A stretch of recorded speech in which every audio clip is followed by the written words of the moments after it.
Aleluia. Glória a Deus. Você está feliz, meu irmão? Aleluia. Louvado seja o nome do Senhor. Ainda há pouco nós estávamos conversando com o amado, que nós conhecemos essa manhã, seu Eli, né? Vai completar 87 anos, é do início da Assembleia de Deus, na 14 de abril, contando as proezas deles para nós. Aquele terreno que é da fábrica da Febo, era da família dele, eles vinham a pé, de lá até a 14 de março para assistir o culto, e voltavam a pé. Tremendo, continuas no caminho do Senhor até hoje, os filhos, louvado seja o Senhor, porque Ele opera as suas maravilhas. Amém, amados? Queria compartilhar com vocês nessa manhã uma palavra que o Senhor tem nos colocado no coração. Ministrei já na Fenda, e foi uma bênção na minha vida, na vida de algumas pessoas. Eu queria compartilhar com a igreja de uma forma geral, e nós vamos ler um pouquinho hoje. Nós vamos manusear bem a Bíblia, amém? Fica de pé comigo em reverência à palavra do Senhor e abre ela em Filipenses, capítulo 4. Filipenses, capítulo 4.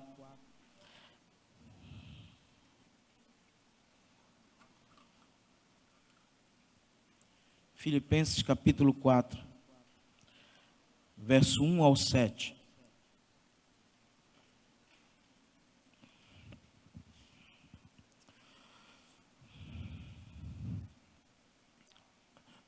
Capítulo 4 de Filipenses, verso 1 ao 7. Podemos ler? Diz assim a palavra do Senhor, do verso 2 em diante. Rogo a Evódia e rogo a Sintique, pensem concordemente no Senhor.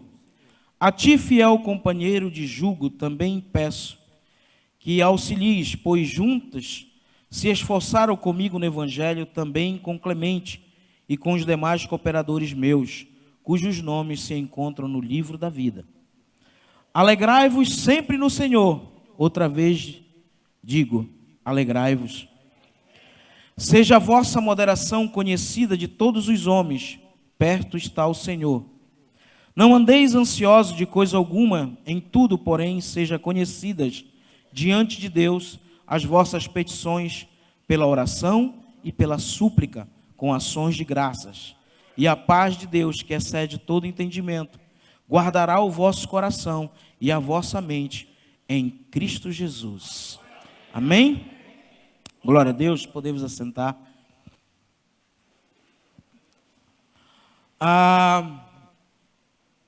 Nós vemos aqui o conselho de Paulo para uma igreja.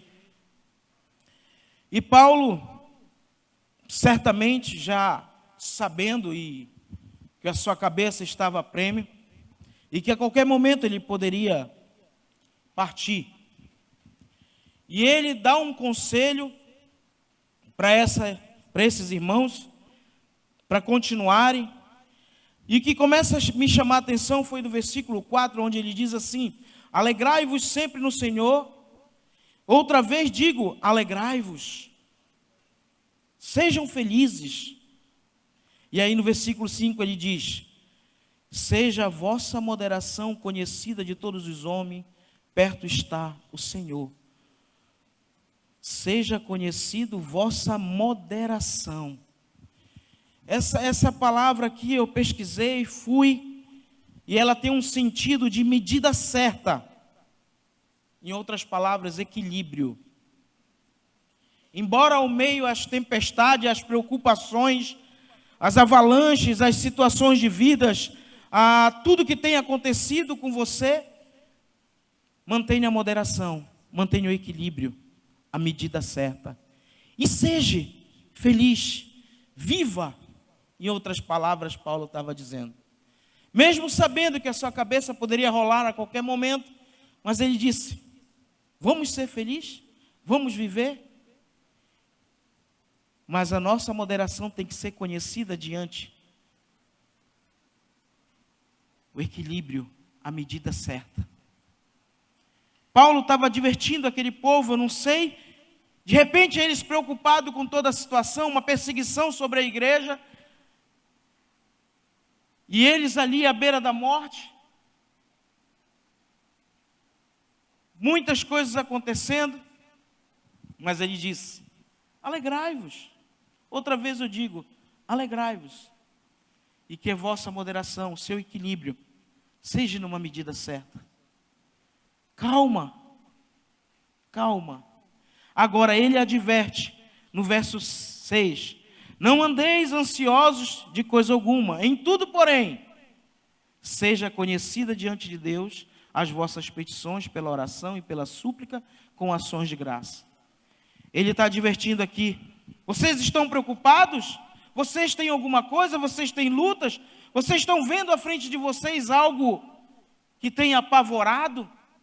Calma, leve ao Senhor, apresente a Ele com oração e súplica, que nós devemos colocar diante de Deus, para que seja conhecida diante dEle. Ele não descarta isso, ele diz, leva ao Senhor, coloca na presença dEle, apresenta a Ele, mas viva, seja alegre, mantenha o equilíbrio, mas o Senhor tem que conhecer, e a Ele entregue.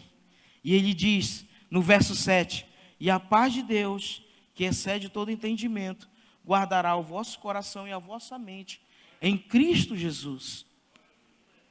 Se nós mantermos esse equilíbrio, essa medida certa, nós estaremos guardados no Senhor. Então nós vivemos hoje uma igreja, nosso século, não é aquela igreja ali primitiva que havia perseguição, que havia morte, eram condenados à morte. Nós vivemos uma outra situação hoje como igreja. Mas a igreja hoje, há um fluxo tanto de entrada como de saída de pessoas. Há uma doença no nosso século chamada depressão, que tem oprimido muitas pessoas, que tem destruído, é a verdade, muitas pessoas, porque a vossa mente e o vosso coração não estão guardados no Senhor. Porque essas pessoas não têm lutado da forma certa, não têm apresentado as suas preocupações, as suas lutas diante do Senhor, não têm levado a Ele, e têm vivido numa ânsia, numa expectativa. O que é que vai acontecer com a igreja? O que é que os pastores vão fazer? O que é que vai acontecer comigo como família? Vou ter que estudar o quê, tia Regina? Eu tenho que adquirir qual profissão? É um desespero. Tudo isso eu tenho que fazer, amados. Eu tenho que cuidar da minha família. Eu tenho que caminhar com a igreja. Eu tenho, meus filhos estão estudando, querem entrar numa universidade. Tudo tem que acontecer. Mas eu quero te dizer uma coisa, o Senhor tem que saber. Mas não, nós nos prendemos nesse mundo de preocupações.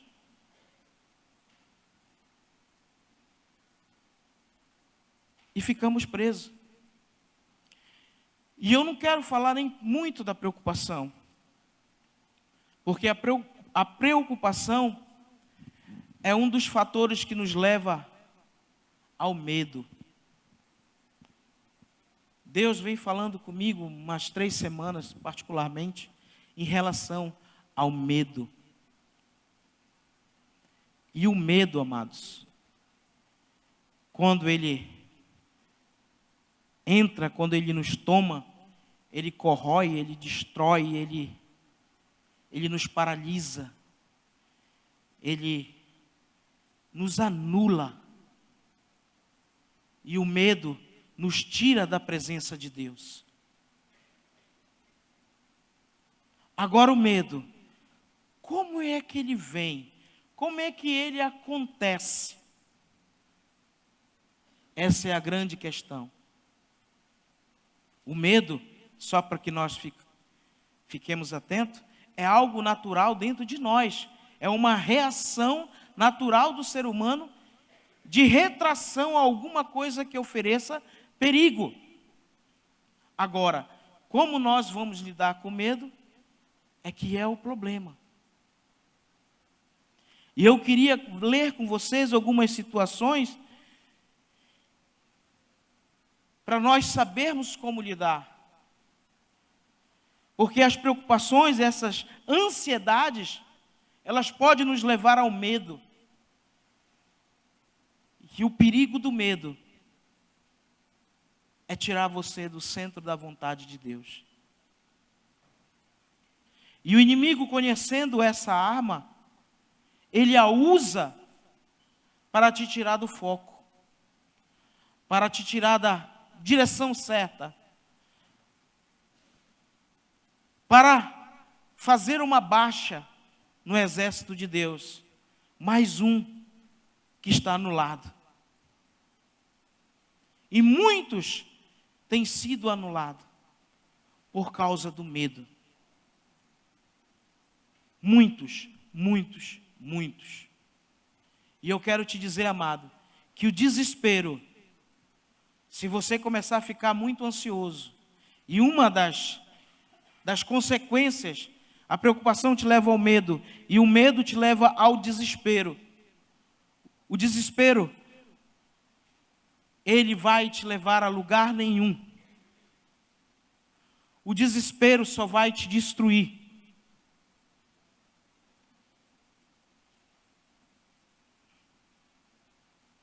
E eu quero te dizer desde antemão que uma coisa eu aprendi com o pastor Celso Prado, em uma pregação de muitos anos atrás, e eu quero repetir para você. De repente eu não sei a situação que você tem vivido, se de repente até você já caiu por causa do medo. Mas eu quero te dizer que o cair é meu, é seu, mas o levantar é de Deus. O Espírito Santo te diz nessa manhã que Ele está pronto para te levantar e te levar novamente a outros níveis. A outros níveis. Amém? Abra comigo agora a sua Bíblia lá no livro de Neemias. Neemias 6.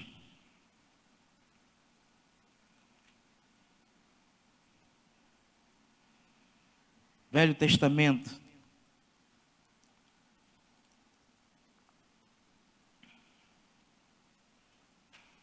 Vou falar de um tipo de medo agora.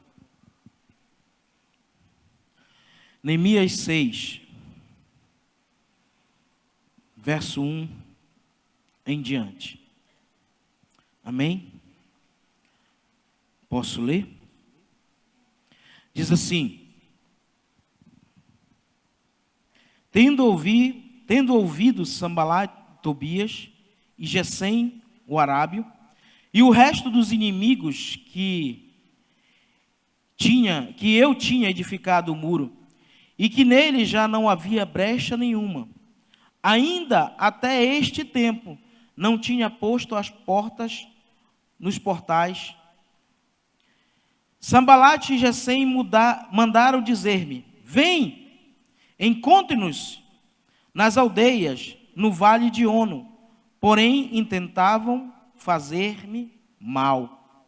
Enviei-lhes mensageiros a dizer: Estou fazendo grande obra, de modo que não poderei descer, porque cessaria a obra, enquanto eu a deixasse e fosse ter convosco. 4 vezes me enviaram o mesmo pedido, eu, porém, lhes dei sempre a mesma resposta. Então Sambalat me enviou pela 5ª vez o seu moço, o qual trazia na mão uma carta aberta, de teor seguinte: Entre as gentes se ouve, e Gesem diz que tu e os judeus intentais revoltar-vos, por isso reedificas o muro, e segundo se diz, queres ser o rei deles. E pusestes profetas para falarem a teu respeito em Jerusalém, dizendo: Este é o rei em Judá. Ora, o rei ouvirá isso, segundo essas palavras. Vem, pois, agora e consultemos juntamente. Mandei dizer-lhe, de tudo o que dizes, coisa nenhuma sucedeu. Tudo o teu coração é o que inventas.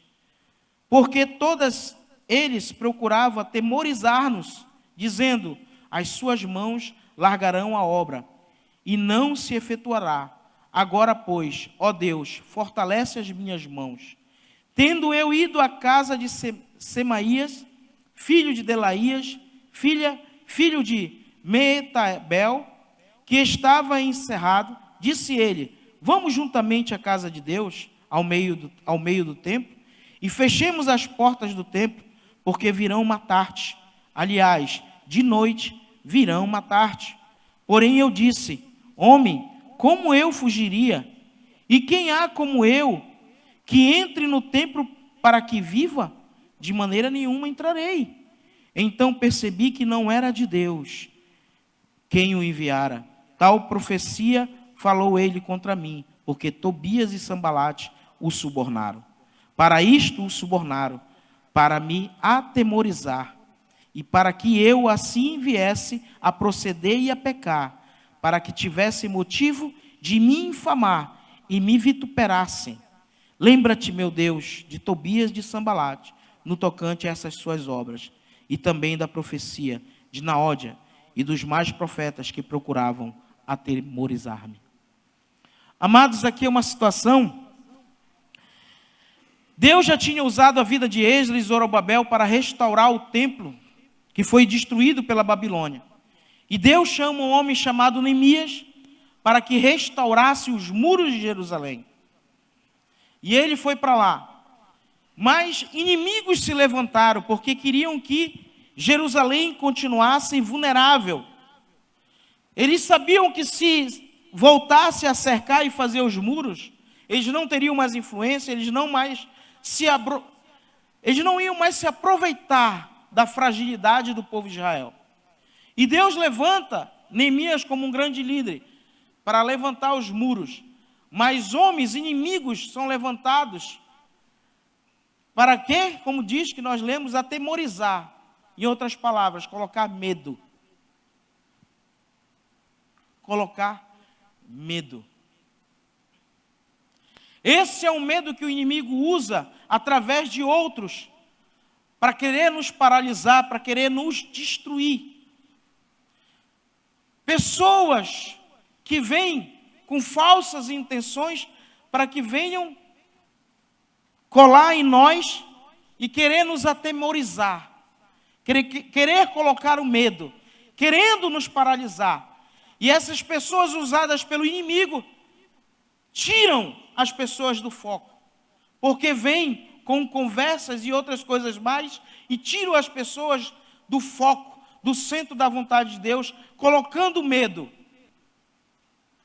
Mas aí que entra a função sua como filho de Deus, em buscar diante de Deus sabedoria, entendimento, e como Neemias teve, discernimento, o que era de Deus e o que não era de Deus. E ele percebeu que era uma trama para o destruir. Se ele entra no templo e coloca a mão lá no altar, porque quando eles entravam e colocavam a mão, não podiam ser mortos. Mas isso era demonstração de covardia. E ele, como um grande líder, perderia todo o crédito diante do povo. Ele disse, quem sou eu para fazer isso? E ele teve discernimento. Ele não foi covarde. E ele continuou a obra. E terminou a obra. E o muro foi retificado. E ele não saiu do centro da vontade. Ele não saiu daquilo que Deus apontou a ele. Cuidado, meu irmão, com aquilo que, pessoas que o inimigo usa para vir, semear na tua mente, te atemorizando, colocando medo para te tirar do foco. Leva tudo na presença do Senhor, com orações e súplica. Amém? Em 1 Pedro 5, Pedro fala: lança aos pés do Senhor todos os teus temores, tudo. Mas não seja enganado.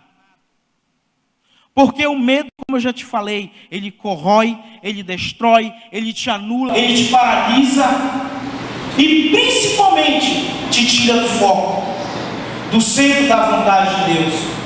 E sabe qual é o perigo aqui, meu irmão? De você ficar paralisado. Primeiro, você pode ficar paralisado e nunca mais voltar. Ou pode voltar. Mas uma coisa eu quero te dizer: o tempo passa e ele é cruel. O que passou, passou, não volta mais. O tempo é precioso. O tempo é precioso. Ontem, você era um jovem, você era um adolescente.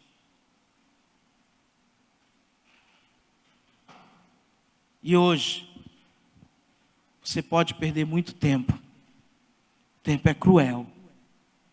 Ainda não inventaram uma máquina para você voltar ao tempo, a não ser em filmes de Hollywood.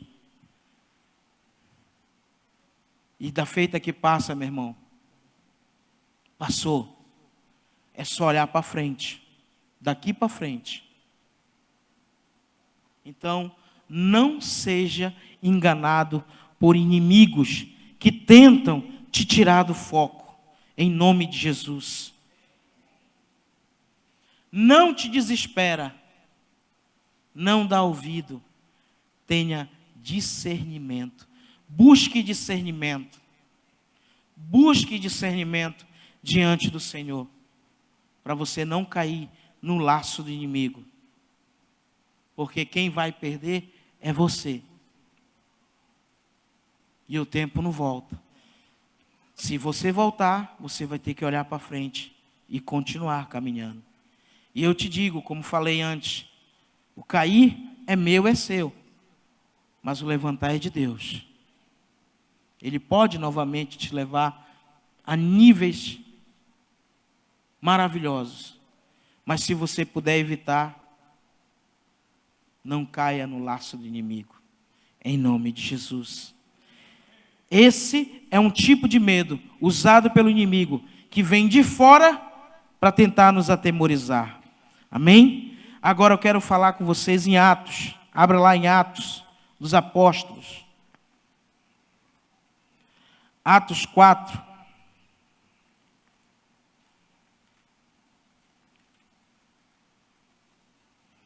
Atos 4, 23.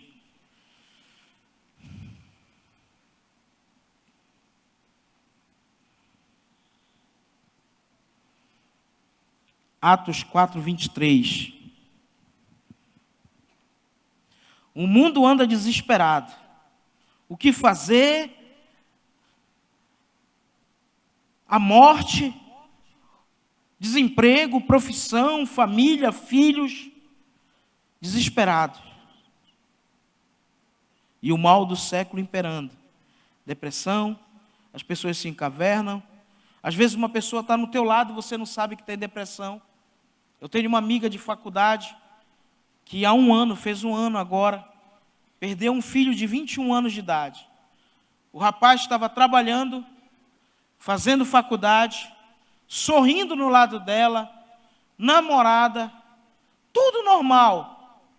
E num domingo à tarde, depois de um almoço, ele disse: mamãe, quero ir dormir, descansar um pouquinho. Tá, meu filho, vai. Deu certa hora, e o menino não descia, o rapaz não descia, ela foi ver, ele estava pendurado numa corda. Não deixou carta, não deixou escrito nenhum. Morreu por quê?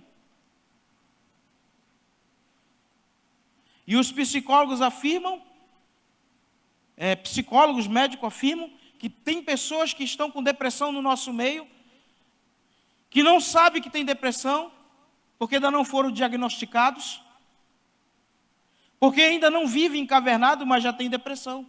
Eles querem falar isso. Eles dizem isso. Mas é a ansiedade, é o desespero, é o medo por alguma coisa que tem levado essas pessoas a esse ponto, a esse mal. Mas eu quero falar de uma igreja primitiva. Livro de Atos dos Apóstolos, no capítulo 2, acontece algo muito maravilhoso, que foi o derramamento do Espírito Santo sobre aqueles que estavam juntos. E aqueles homens saem de lá falando em outras línguas. E as pessoas do povo olham para Pedro e dizem: estou embriagado, tão louco.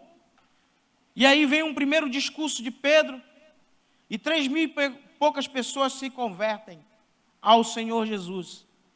E essas pessoas começam, é parte da nossa visão como vinho novo, Atos 2:42. Estavam todos os dias, essas pessoas que se converteram estavam juntos, de casa em casa, compartilhando o pão, a doutrina dos apóstolos, viviam tudo em comum. E a palavra diz ainda lá em Atos, que todos os dias Deus ia acrescentando aqueles que iam sendo salvos. Por quê? Porque aquele povo que estava todo dia lá, reunido de casa em casa, caía na simpatia do povo. E o povo queria viver como aquele povo estava vivendo. Então, aquele povo naquela época, aquela igreja de casa em casa, começou a influenciar o mundo na época, o povo na época, começou a influenciar. E no capítulo 3 de Atos dos Apóstolos, Pedro e João estavam indo ao templo, e tinha um homem aleijado à porta do templo e pediu esmola. Pedro e João disseram para ele: eu não tenho ouro nem prata, mas o que eu tenho eu te dou, em nome de Jesus Nazareno, levanta e anda. E aquele homem levantou e andou. E diz a palavra lá que ele era aleijado de nascença. Não era uma pessoa que teve um acidente e ficou aleijado. Ele nasceu daquele jeito. E naquele dia e naquela hora, com uma ordem, no nome de Jesus, tudo se endireitou e aquele homem se levantou e tomou a sua maca e foi andando. E isso era um sábado. Aquilo causou um alvoroço em toda a população. Você imagina comigo? Entrar, Fernando, um aleijado de nascença hoje aqui. E a gente dá uma ordem em nome de Jesus Nazareno. Levanta e anda. Ele saía andando. Eu tenho certeza que não ia ficar nenhum de vocês sentado. Ia sair todo mundo glorificando, pulando. Porque algo de maravilhoso aconteceu. E foi isso que aconteceu em Atos dos Apóstolos, capítulo 3. E aquilo chamou e fez todo um alvoroço. E aí o que acontece, meus irmãos?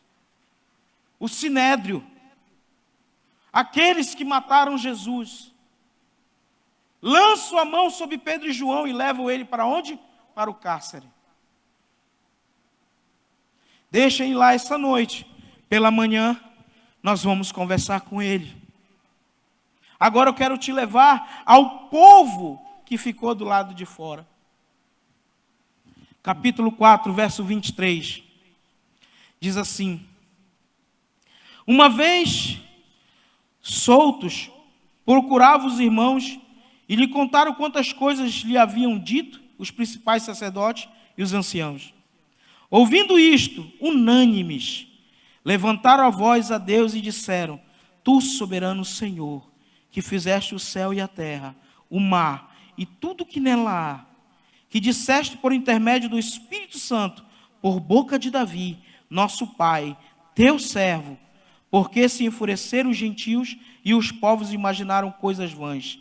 Levantaram-se os reis da terra e as autoridades ajuntaram-se a uma contra o Senhor e contra o seu ungido, porque verdadeiramente se ajuntaram nas cidades contra o seu santo servo Jesus, a qual ungiste, e Herodes e Pôncio Pilatos, com os gentios e gente de Israel, para fazerem tudo o que a tua mão e o teu propósito predeterminaram. Agora, Senhor, olha para as suas ameaças e concede aos teus servos que anunciem com toda intrepidez a tua palavra, enquanto estendes as mãos para fazer curas, sinais e prodígios por intermédio do nome do teu santo servo Jesus. Tendo eles orado, tremeu o lugar onde estavam reunidos. Todos ficaram cheios do Espírito Santo e com intrepidez anunciavam a palavra de Deus. Agora eu quero levar você a imaginar. Pedro e João foram presos, levados, estão lá no cárcere. E o povo que estava caminhando com eles, Jorge, acabaram de se converter, se reuniam de casa em casa. O que é que eles pensaram? Cara, Pedro e João foram presos, o próximo somos nós. Vamos? Vocês acham que de repente eles não tenham pensado? Vamos embora porque vai sobrar para nós. E amados, a lei daquele tempo não é a lei de hoje. Ah, não pode torturar, não pode fazer isso. Tem lei que ampara isso. Naquele tempo, amado, o significado de prisão era cabeça fora, ou enforcamento, ou jogado às feras em Roma, ou esquartejado e pendurado pedacinho em cada parte da cidade para servir de exemplo. Você imagina o desespero daquele povo que estava andando? Hein? Vocês acham que eles ficaram com medo ou não? O medo é uma coisa natural, como eu falei no início. Você tem medo, é uma reação natural do ser humano. Se eu tenho aqui uma cascavel diante de mim, enrolada, pronta para dar o bote, eu vou lá, olha que coisinha linda. Não sou louco. Vai acontecer uma reação em mim, que eu vou temer. Esse é um medo natural. Agora, como eu vou lidar com o medo é que é o problema. Você ter medo, esse medo que vem de dentro para fora é natural. Mas como você vai lidar com medo é que é o quê da questão. Vocês acham que eles ficaram com medo? Ficaram, meu irmão. Com certeza. Com certeza. Mas a Bíblia aqui em Atos não me relata que eles ficaram. E o Sinédrio não teve o que fazer com eles, com Pedro e João, porque houve um alvoroço, foi algo que chamou a atenção de toda a cidade. Se eles punissem Pedro e João, naquele momento, era capaz do povo de repente invadir, aconteceu alguma revolta, alguma coisa assim. Eles temeram, ameaçaram Pedro e João, e Pedro e João ainda na intrepidez disseram para eles: como nós podemos parar de falar do nosso Jesus? Vale mais obedecer a vocês ou ao nosso Deus? E eles soltaram Pedro e João. E João e Pedro foram ao encontro daqueles irmãos. E qual foi a primeira reação daquelas pessoas? Versículo 24. Ouvindo isto, unânimes, levantaram a voz a Deus e disseram: Tu, soberano Senhor, que fizeste os céus e a terra, o mar e tudo que nela há. Eles reconheceram a soberania de Deus. Essa é uma arma para você lidar com o medo. Você reconhecer o Deus que você serve. E apresentar as tuas preocupações, as tuas ansiedades, o teu Deus. Porque Ele é maior do que tudo. Porque Ele é tudo. Ele criou os céus e a terra. Tudo pertence a Ele. Ele é o Deus que torna o impossível possível. Ele é o Deus, eu vou repetir, irmãos, que torna o impossível possível. Palavra profética desse ano. Os teus medos não podem te levar ao desespero. Os teus medos não podem te paralisar. Os teus medos não podem te anular. O que é que você vai fazer com teus medos? Você vai ter e você vai continuar. E vai mostrar para os teus medos o Deus que você serve. porque Ele pode todas as coisas. E uma coisa, o Espírito Santo falou comigo: Márcio, não foi Celso que te chamou, não foi Fabiano que te chamou, não foi fulano que te chamou, quem te chamou fui eu. E se você está aqui nessa manhã, meu querido, foi Ele quem te chamou. E o que você vai fazer com o teu chamado? Você vai ter medo? Então, mais logo você vai estar encavernado. E em nome de Jesus eu repreendo isso. Que toda preocupação, todo medo, no nome de Jesus, saia daqui desse lugar. E essa igreja vai caminhar, vai continuar. E nós vamos ser levados a níveis e níveis e níveis diferentes. Porque Deus quer nos levar. As coisas vão acontecer.